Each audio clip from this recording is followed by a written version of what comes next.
La víspera de la fogata de pronto aquí llegó.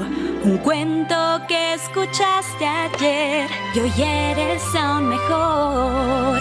Hay días que el pasado se va, pero el presente aquí está. Y mucho no hay que preguntar si amigos tienes ya.